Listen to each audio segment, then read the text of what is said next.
Subscribe now and press the bell icon. Never miss an update. दोस्तों जय हिंद। जिस EVM का हमेशा से चीरहरण होता रहा, उसको अग्नि परीक्षा के दौर से गुजरना पड़ा। उसी ईवीएम के हैक होने का भी सबूत मिल गया। हुआ यूं कि बड़े किसान नेता रिहाना ग्रेटा और मियां खलीफा, जिसमें मियां खलीफा का जो किसानी है वो पब्लिक डोमेन में है, क्योंकि उनके पास 2.5 इंच की एक ज़मीन है जिसे उन्होंने कभी कॉन्ट्रैक्ट फार्मिंग पे दे रखा था, जिसमें बड़े बड़े किसान आकर अपनी किसानी करते थे। लेकिन आज भी उनका ज़मीन उन्हीं के पास है। उन्होंने इस तथाकथित किसान आंदोलन को समर्थन दिया। ग्रेटा और रिहाना, उनका जो खेत है वो पब्लिक डोमेन में नहीं है। उसके बाद देश के भी बड़े बड़े हस्तियों ने अपनी प्रतिक्रिया दी, जिसमें उन्होंने ना सरकार की बात की, ना किसानों की बात की, उन्होंने भारत की बात की। इसकी वजह से उनके ऊपर सवाल खड़े होने लगे, उनको नसीहतें भी मिलने लगी। वो नसीहत कौन लोग दे रहे हैं? राज ठाकरे, शरद पवार। शरद पवार ने सचिन तेंदुलकर के बारे में कहा कि उन्हें दूसरे फील्ड के बारे में टिप्पणी करने से पहले सावधानी बरतनी चाहिए। अब सचिन तेंदुलकर को शरद पवार से सीखने की ज़रूरत है।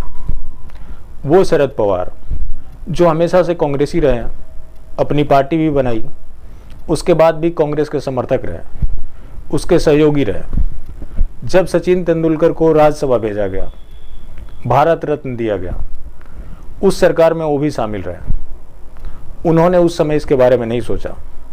इन लोगों ने यही सोचा था कि जो ये एजेंडा चला रहे हैं उसको सचिन तेंदुलकर इंडोर्स करेंगे, उसका समर्थन करेंगे। अब सचिन तेंदुलकर चूंकि भारत रत्न है, इसकी वजह से उन्हें सावधानी बरतनी चाहिए और ऐसे मुद्दों पे बात नहीं करनी चाहिए। बात है राज ठाकरे की।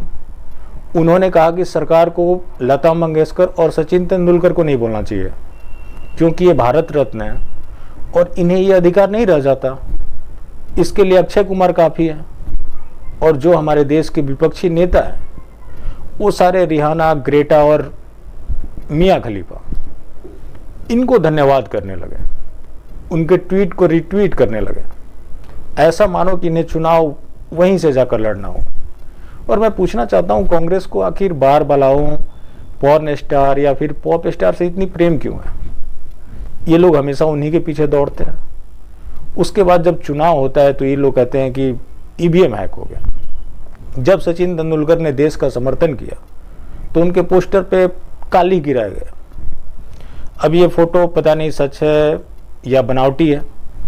अगर सच है तो उसका बर्थडे मना रहे हैं।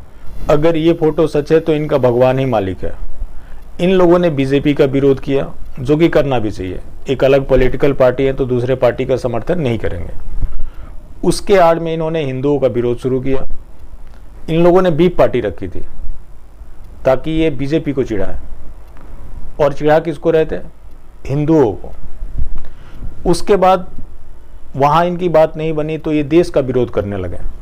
जब 370 को हटाया गया तो इनके नेता अधीर रंजन चौधरी, जिन्होंने संसद भवन में बोला कि यूएन को इसमें इंटरवीन करना चाहिए, उसके बाद ये लोग उम्मीद करते हैं कि लोग इन्हें वोट करें।